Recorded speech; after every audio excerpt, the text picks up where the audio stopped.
Hello. Have you lost your way? Are you searching for the meaning to life? Do you love to fire guns all day but struggle with the ethical implications of hurting other people? Well, your local priest can help. Specifically, your M7 priest. Your priest will show you how to fire guns all day and never hit anything. Hello and welcome to Reginaldesq. I'm Underhook and this is my review of the Tier 3 American self-propel gun, the M7 Priest. So is it any good?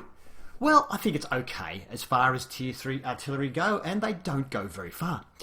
So yeah, it's okay. It's terrible on small maps because the gun arc is pretty low and it struggles to get over buildings and rocks and obstacles, that sort of stuff. And on a small map, it's really bad. On a big map, it's okay. Now, at Tier 3, you tend to get a bit of a mixture of the big and small maps, so it isn't great. The accuracy is not good, although my crew was only 80% trained. They're up to 83% now, so that, of course, affected my accuracy. But still, it's like the old artillery before they put the stun mechanic in on the higher tier tanks, where you just fire all day and toss a coin as to whether you're going to hit anybody or not. And it's kind of very frustrating and a little bit boring. Anyway, the gun does pretty good damage though. Actually, we'll have a quick look at that. It's basically the gun off the Tier 2 German SPG. Has 27 penetration, 410 damage, and I'm pretty sure that's the exact same as on the Tier 2 German SPG. The rate of fire is 3, which I think is faster than the German one was, the Tier 2. 0.82 dispersion, which is of course fictitious anyway, and a 5.5 second aiming time, which I have found out is fictitious from one of our subscribers, Buron, or Buron, B-E-R-O-U-N. Not sure how you pronounce that. Buron? Anyway, he told me that if you hover your mouse over the dispersion, aiming time, 5.71 seconds it says here, it actually says time it takes for the aiming circle diameter to decrease by 60%. So in other words, it's the time it takes to 60% aim. What? So yes, this is not the aiming time. Where it says aiming time, it's not the aiming time, okay? It's 60% of the aiming time. I struggle to think of a reason for doing that other than you want to make it look like it's not as bad as it is. I can't think of any other reason why you would quote 60% of the aiming time. So from now on, we'll have a look at that. But so if we double that, we come out to about what? 12-ish seconds, and if we take off a little bit to allow for that, it's probably about an 11-second aiming time, and its loading time is 20 seconds, or is that 60% of the loading? No, it's the complete loading. Okay, so anyway, there you go. Now, as I said, my crew's not very good, so these stats are altered a little bit by that. If we have a look at the gun, it says aim time is 5.5. Oh, sorry, well, forget about that anyway. The rate of fire is 3, but it's 2.88, so it's a little bit slower because my crew skills are low.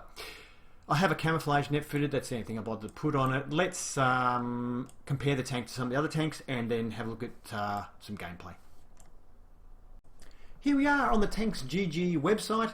And we are comparing the tanks. If I actually scroll up to where I was before, I actually had to make my screen a little bit smaller because a little ad's popped up there in the bottom, and I don't think you need to see the little ad. We have the M7 Priest here on the left, the British Sexton, French Lorraine, Russian SU-26, and the German Wesp. And what can we say about them? Well, DPM, you can see we're kind of lowish there. The lowest is the Lorraine at 1200, but we're only 1230. The best is the Russian with 1542. Now, there are some other tanks at this tier. I've just made a bit of a selection. 27 penetration and 410 damage. Like I said, pretty sure it's exactly the same as the Tier 2 German, but the French Lorraine has the same gun, it looks like, and the German Wesp has a very similar 26 and 410.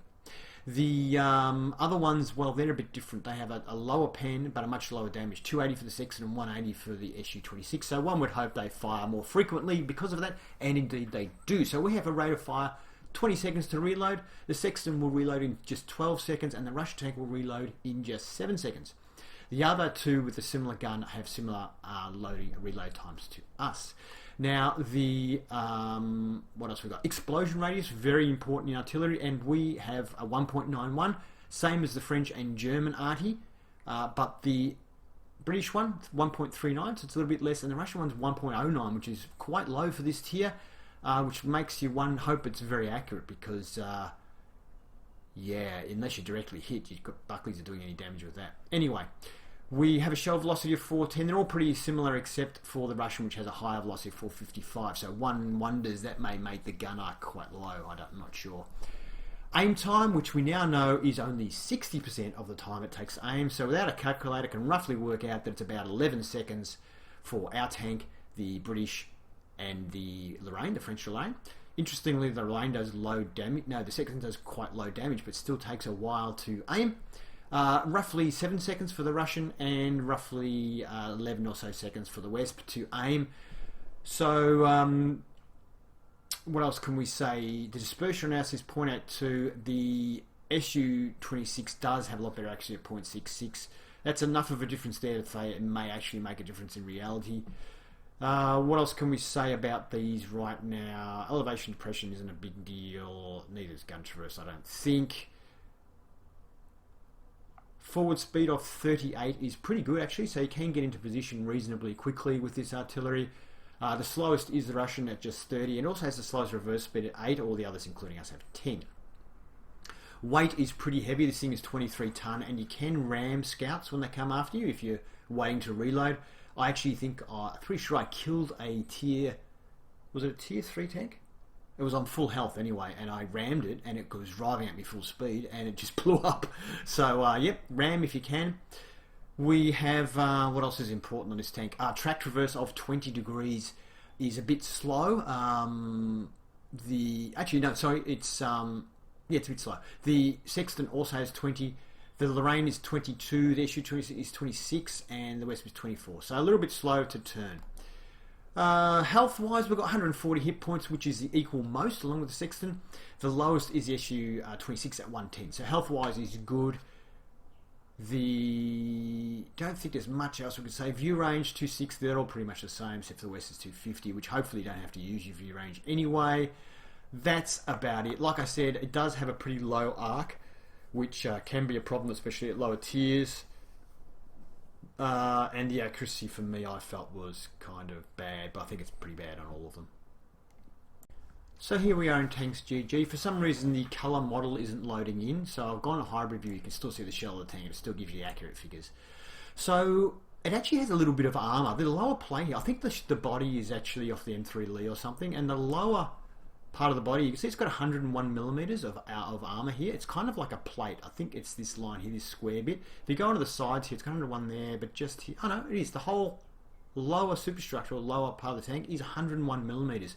You will bounce a lot of tier 3s and some tier 4s with that lower armour. However, the upper superstructure is only 12.7 millimeters, so it's quite thin. But you will find, like I have had little scout like Panzer 3s and stuff come up to you and try and, oh, I'm going to go get Artie. And a lot of them will just fire this because it's the easiest sort of logical part to hit, and just they'll bounce a whole heap of shots, which can give you enough time to aim and blow them up. So the lower part down here is 38 millimeters, actually not bad. Some tier 3s will even bounce off that, but the top superstructure is 12.7, which is nothing. The whole rear of the tank is about 12.7. Of course, it's an open top, so enemy artillery will blow you to bits. But if you are in a scout tank, you want to kill this thing, make sure you're shooting at the upper superstructure. Avoid the lower part at all costs. So to start off, I thought I'd just show you the ramming. This is the end of a game. There's a Cruiser 3 that I know is coming up this road, and I'm just hoping that I'm going to spot it and get a shot at it and hopefully destroy it. There it is. I fire and I miss. So I've just decided now I'm just going to go for a ram. I go to one side to try and make it so he will go the other side. Now all we do is clip him, but you can see there we did 140 damage, which was his full health. We got shot by some other people simultaneously, unfortunately. But there you go. It's a pretty heavy tank, and that just clipping that guy took his entire health, and we one-shot rammed him. So definitely go for the ram. Alright, the map is Himmelsdorf. It's a tier 3 game. All the tanks are tier 3. And what happened there? Let's just change this back to that so we can see the tanks. Yeah. So you can see where I just parked, right, sort of at the back here. I'll do it because I want to shoot down Tank Alley here. This tank, this is with the stock gun, the first gun you have, which I think is the same as the gun was on the tier 2. It has a reasonably high gun arc, so can kind of work okay on Himmelsdorf, but really it doesn't do much damage generally. So anyway, I think that's why I'm able to shoot into this position, which I don't think you can with the second gun because the arc's too low.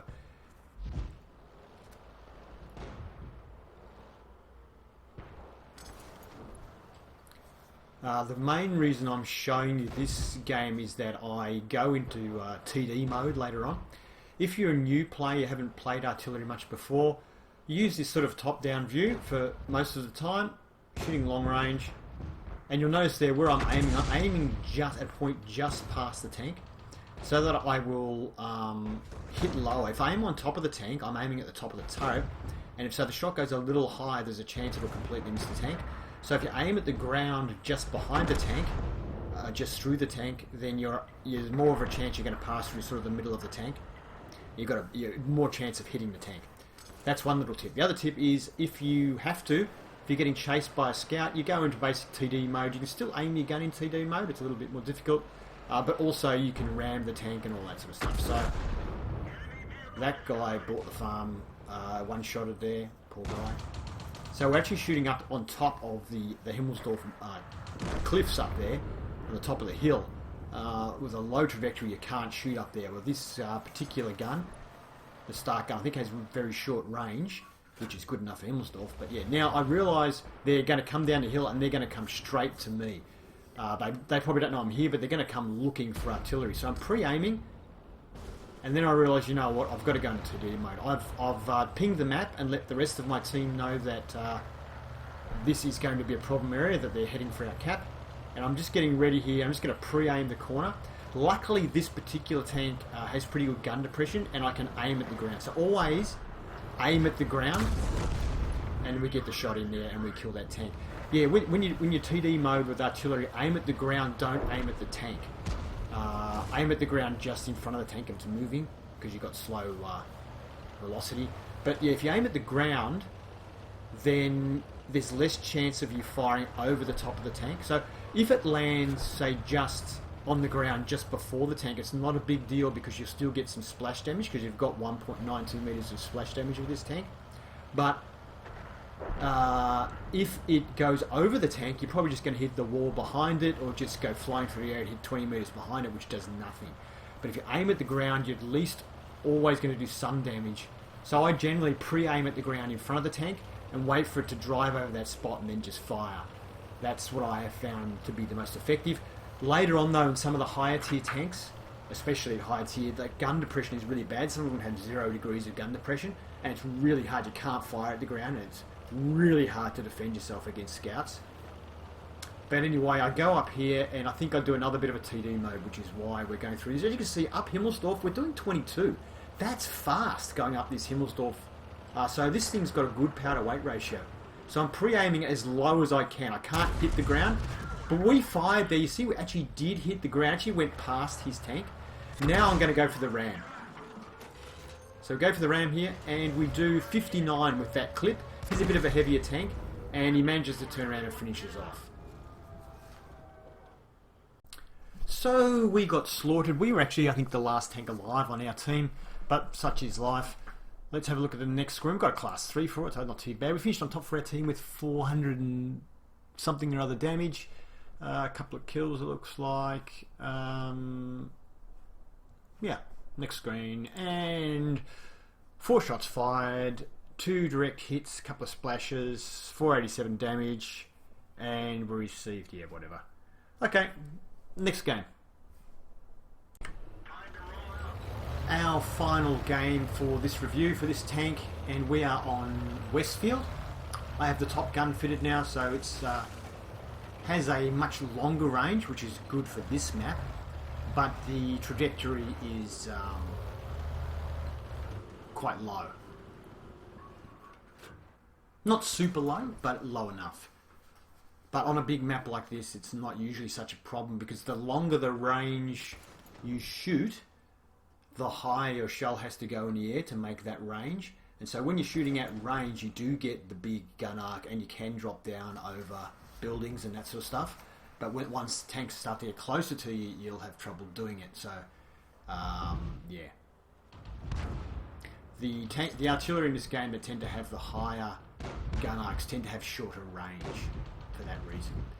So we're zeroing in on this tier 4 medium tank, Swedish medium tank, and wow, good hit, 209 damage. So the gun was accurate there. Now in this game you're going to see pretty good accuracy. The next game I played after this is the second last game I played in it. The last game I played in it, I didn't hit anything for the entire game. So in this particular game you're going to see pretty good accuracy. I just fired again there. And another good hit, 168, and that guy's gone now. So considering that my crew isn't that well trained, we're doing pretty well in this tank at the moment. I'm playing on the SEA server at the moment because low tier games, tier 2, tier 3, just can't get them on the Australian server. Nobody's playing low tiers. Don't know if we did any damage there or not. He may have moved, but it landed pretty close to where we aimed. So another tip, I guess, if you're new to artillery, if you have a gun that takes as long to aim as it does to load, then it's a good idea just to fire as soon as you point at them and then wait for the reload. Since the gun is going to be aiming that whole time anyway, you might as well just fire and then start reloading, because by the time you finish reloading, your gun will just be finished aiming. So you can get an extra shot in, basically. You probably won't hit anything, but occasionally you will. So it depends on the artillery, the aim time to loading time, how it compares. So I'm kind of spreading my fire around a little bit, like I'm going up here and then I'm going the other side. The reason I'm doing that is I want to help both sides, because I don't want a scout to just drive up and kill me. That wasn't my shot. My shot hit a building that was about 40 meters behind where that shell landed. Somebody else killed it, that tank. Yeah, I want to try and help out both sides of the map because I don't want scouts driving up and just shooting me. So I want to try and help my team on both sides of the map to try and keep the enemy away for as long as possible. M3 Lee, stay there, buddy. Oh, we nearly killed it. He's got 2% of his health left. So another good hit. 150, solid hit. Getting some good hits in this game. I'm not sure whether he's going to stay there, whether we should just fire. Oh, somebody else has shot and killed him anyway, so that's fine. Somebody blind fired and got him. So this is their artillery. So you can see this is the HMC now. Oh, is that artillery or is that the TD? No, that's the TD got turned into artillery, isn't it? Oh, and we hit him on the move. That's awesome. That was so lucky. So we anticipated well, and our shot went a little bit off accuracy, which actually hit the thing. So I would say he had a gun with a high arc, and so had short range, and that's why he had moved so far up the map. Now, this is scary. This guy could expose us at any moment. I really hope we hit this guy because we were very lucky there. We got his full health. He probably spotted us though when we shot. Yeah, he did. We got missed by artillery. We got hit by the Panzer 3E. I can see where the shot's coming from, so I'm moving behind this building so he can't hit me again. I'm conscious that enemy artillery is zeroing in on me at this very moment. I'm moving back and forth a little bit to try and throw them off, and the shell went over the top of me. Their accuracy is just as bad as mine, apparently. I'm aiming in and I fire at that guy. I just want to get another shot off because I know I'm about to die. Here's the Panzer 3E. He's come down to get me. I'm moving towards the building to try and survive long enough so that I can reload. And hopefully, if we get this shot in, he's bounced off our lower armor. See that? He hit our lower armor and bounced. So I was saying that the lower armor's not bad, and we got hit by a T-29 from over there on the left, which we couldn't even see him. We'd been spotted. So nothing we could do there. That just happens. There's only one more tank left alive on our team, and then it's game over. Another loss. Oh well. Class 3, I can't help thinking we may have got close to a mastery game had we won that one. We finished on top for our team, and we did, I can't quite read that, it's very small on my screen, but it's probably, I think it's 900 and something, or 800 and something it is, which was the most damage in the game. The next best was this Panzer 38 NA on the other team that did 734, I think it says. So we did the most damage in the game. That's why I think we probably, if we'd won, we might have got close to, it would have been at least a class 1, I think.